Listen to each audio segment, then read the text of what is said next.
Hi everyone, welcome back to story time.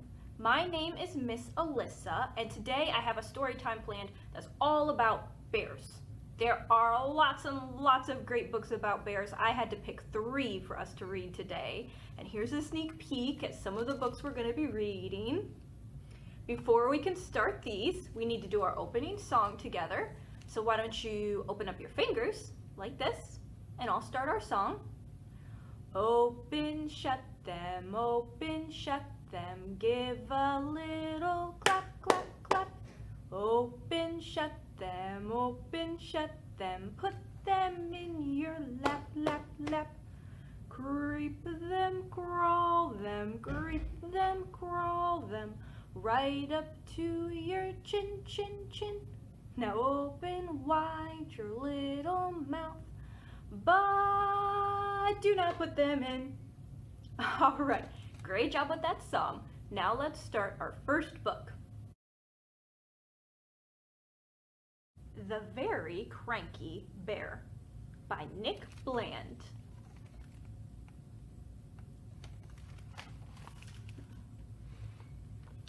In the jingle-jangle jungle on a cold and rainy day, 4 little friends found the perfect place to play.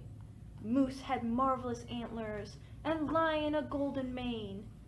Zebra had fantastic stripes, and Sheep, well, Sheep was plain. None of them had noticed that someone else was there. Sleeping in that cave was a very cranky bear. Roar went the cranky bear, roar, roar, roar. He gnashed his teeth and stomped his feet and chased them out the door. So in the jingle-jangle jungle on a cold and rainy day, 4 little friends had nowhere warm to play. Wait a minute, said Zebra as she scratched her furry chin. Maybe if we cheered him up, he'd let us come back in. If I did not have stripes, said Zebra, I'd be cranky too. We should give that bear some stripes. That's what we should do.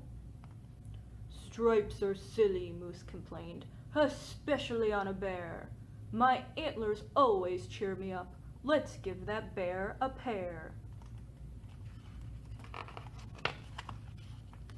No, no, no, no, said Lion.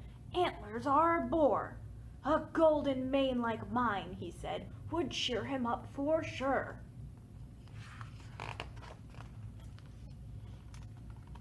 So Zebra fetched a can of mud and Lion some grass of gold. Moose got 2 big branches, and Sheep, well, Sheep got cold.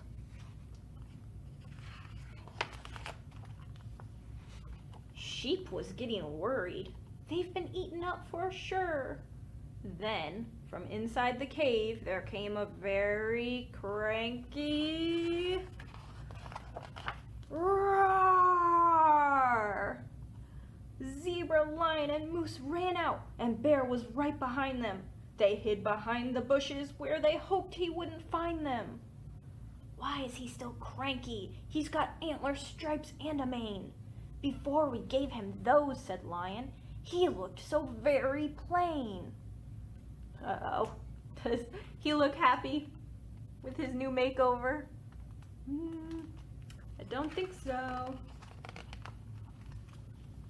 As Bear stormed back inside the cave, he turned and roared at Sheep. All I really want, he said, is a quiet place to sleep. So she fetched a pair of clippers, and she sheared off half her wool. She stuffed it in a cotton bag until the bag was full. She tiptoed back inside the cave. Excuse me, Bear, she said. Would you like a pillow for underneath your head?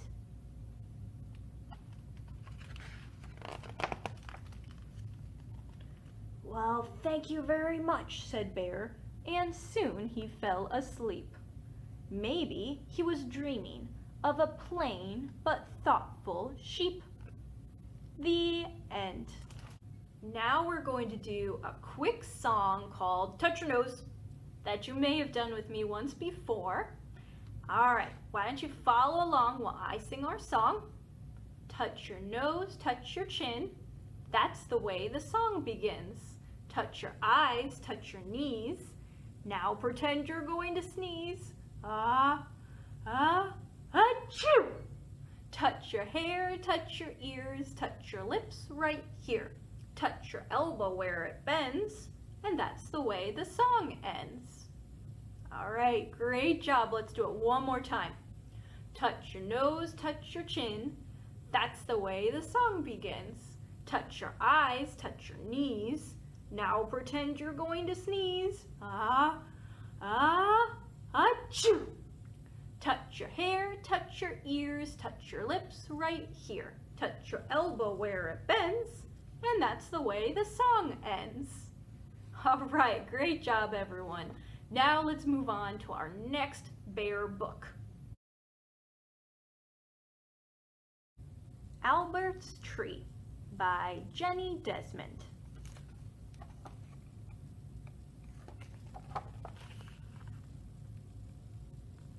Spring arrived, and Albert woke from his long sleep. "Hooray!" he shouted, as the snow was quietly turning to water and trickling down from the mountains. Albert raced to his favorite place, his tree. There it is. There's Albert's tree. "Hello, tree," shouted Albert. "I've missed you." His tree was perfect. Not too hard or too soft or too slippery or too prickly. It was his own special place, quiet and peaceful. But what was that noise? Albert's tree was crying. "Well," wailed the tree. "What's going on?" said Albert. "You don't normally make a noise." Sniff, sniff. "You smell the same." Bounce. "You feel the same." "And you taste just the same, even upside down."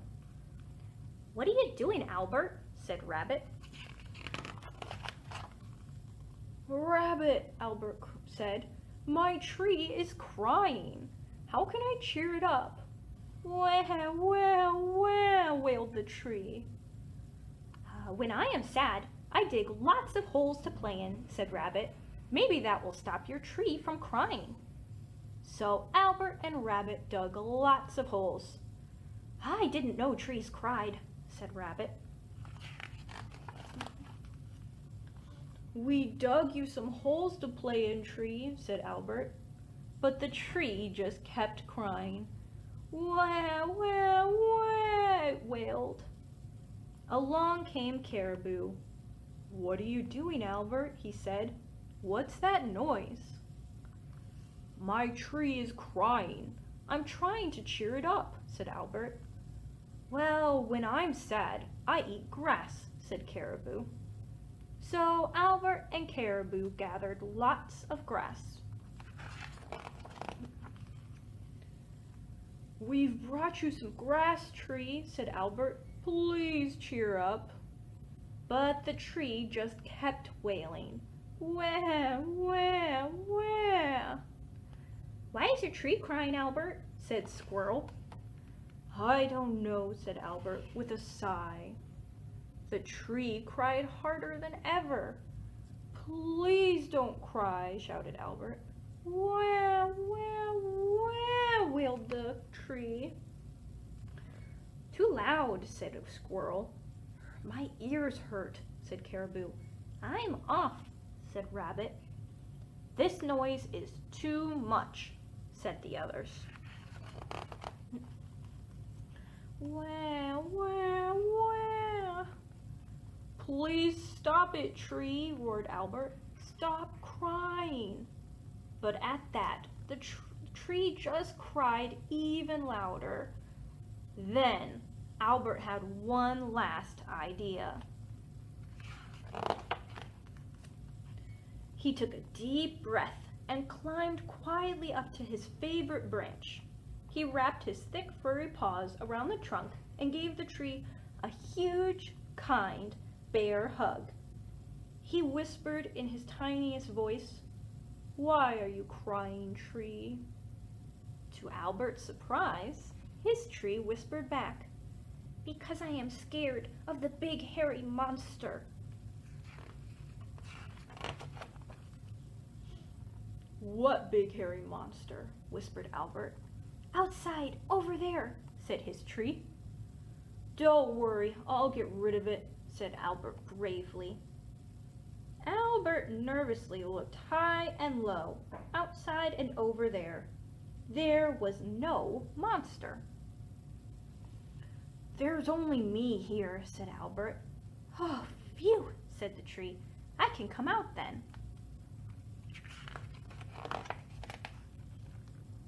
"Ah!" screamed a tiny feathered thing. "You're the monster!" "Ah!" screamed Albert. "You're the tree!" "I'm not a monster," said Albert. "I'm Albert." "And I'm not a tree," said Owl. "I'm Owl." Albert and Owl laughed and laughed at their mistake. They both felt much better. Albert was glad his tree was back to normal. He and Owl played in it all afternoon. And as he watched Owl swooping from his favorite branch, Albert knew that Owl loved the tree as much as he did, which he secretly decided made his tree twice as perfect as it had been before. The end. Do you guys know what season it is right now? At least when I made this video, we're at the very beginning of fall, sometimes called autumn.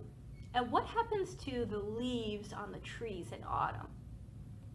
They turn lots of different colors, like yellow and orange and red, and then they fall from the trees and fall to the ground, where we can rake them up and have leaf piles and jump and play.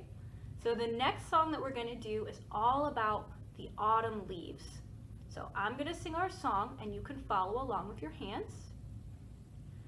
Autumn leaves are falling down, falling down, falling down. Autumn leaves are falling down all around the town. The wind will blow them round and round, round and round, round and round. Wind will blow them round and round all around the town. They're drifting gently to the ground, to the ground, to the ground. Drifting gently to the ground all around the town. Take a rake and rake them up, rake them up, rake them up. Take a rake and rake them up all around the town. Great job, let's do it one more time. The autumn leaves are falling down, falling down, falling down. Autumn leaves are falling down all around the town.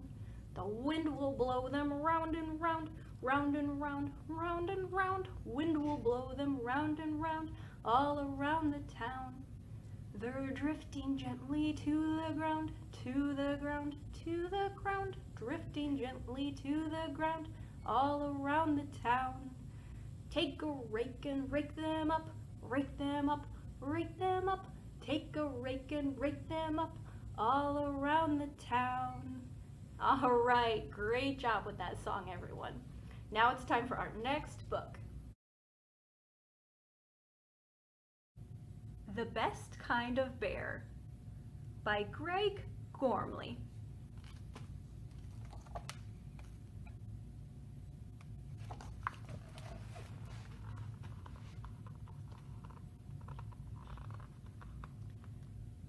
Bear was a bear, a very sweet little bear, but he didn't know what kind of bear he was. One day, he met a girl named Nellie. "Hello," she said. "What kind of bear are you?"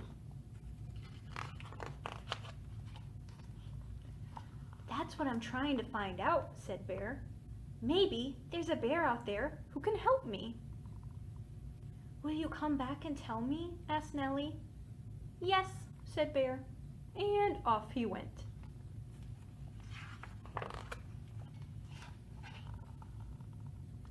First, Bear traveled west. Deep in the forest, he met a big brown bear. What kind of bear are you? Asked Bear.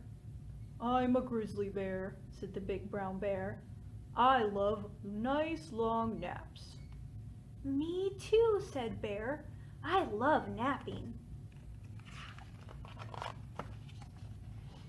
Maybe I'm a grizzly bear. Grizzly Bear stretched and yawned.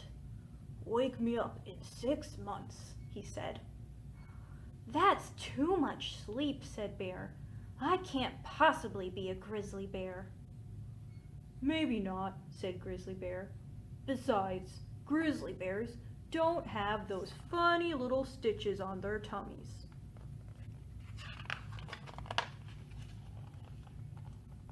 Next, Bear traveled to the frozen north.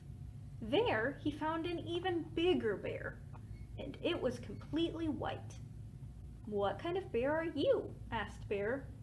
I'm a polar bear, said the big white bear. I like to play in the snow. Me too, said Bear. I love playing. The two bears went snow sliding. This is fun, said Bear. Maybe I'm a polar bear.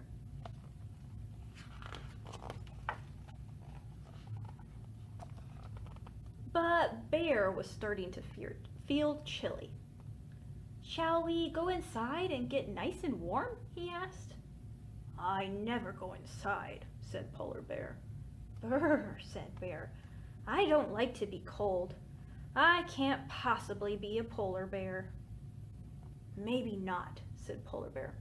Besides, polar bears don't have labels attached to their bottoms. This time, Bear went south. There, he met a bear with long claws. What kind of bear are you? Asked Bear. I'm a spectacled bear, said the bear with long claws. I love to climb. Me too, said Bear. I love climbing into bed. Maybe I'm a spectacled bear. Come up then, said Spectacled Bear from a very tall tree. Okay, said Bear, following carefully.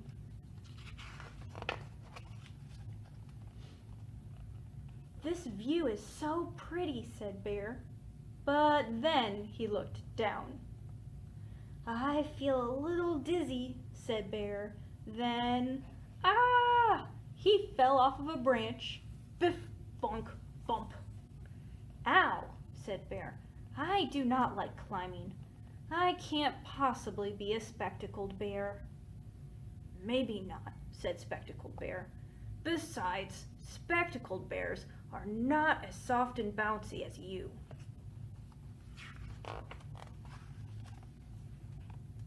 Finally, Bear traveled east to another forest. There he met a black bear. What kind of bear are you? Asked Bear. I'm a sun bear, said the black bear. I love honey, honey, honey. Me too, said Bear. I love eating honey. I must be a sun bear. But where do you get the honey? From a beehive, said Sun Bear. Get ready to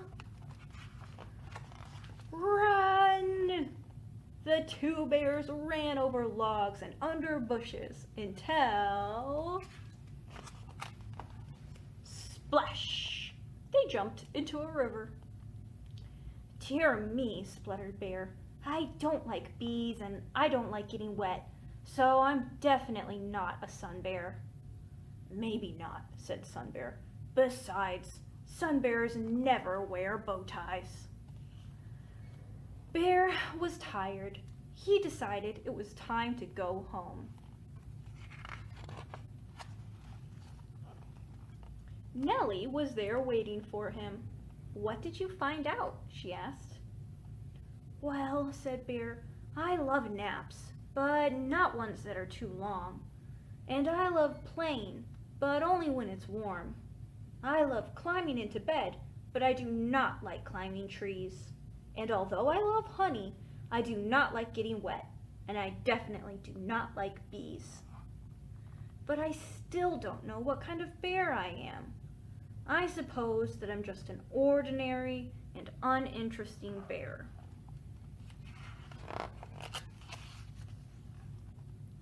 You're a wonderful kind of bear who has funny stitches on his tummy and a washing label on his bottom, who is soft and bouncy, and who wears a very nice bow tie, said Nellie. I am? Asked Bear. Yes, said Nellie. You're my kind of bear, and you can be my bear if you'd like to. I think I would, said Bear. And so Nellie wrote on Bear's label, Nellie's bear. That's what kind of bear I am, said Bear. I'm your bear, and that's the best kind of bear to be. The end. That was our last story for the day. Before I go, I just wanted to tell you real quick about the craft that you can pick up in the library that goes with our story time. So today we read 3 books about bears, and you can pick up a bear craft to go along with it, something that you can do at home. This craft is actually a little teddy bear, like the book we read with the little teddy bear who traveled all around the world trying to figure out what kind of bear he was. So this little bear will come in a baggie like this, and all you gotta do is color all the different pieces. The arms, legs, the head, and the body of the bear are all separate, and you want to color them all. And when you're done coloring, you can put them all together with this piece here, which is called a paper fastener. But there should be an adult nearby who can help you do this part. So you color, and then put the paper fasteners in, and this is what they look like on the back side that holds the bear together. And once all that's done, you've got a bear that not only have you colored, but it also moves like this. So it can wave its arms or nod its head or whatever you want your craft to do. So I hope you enjoy your craft, and I'll see you at the next story time. Bye!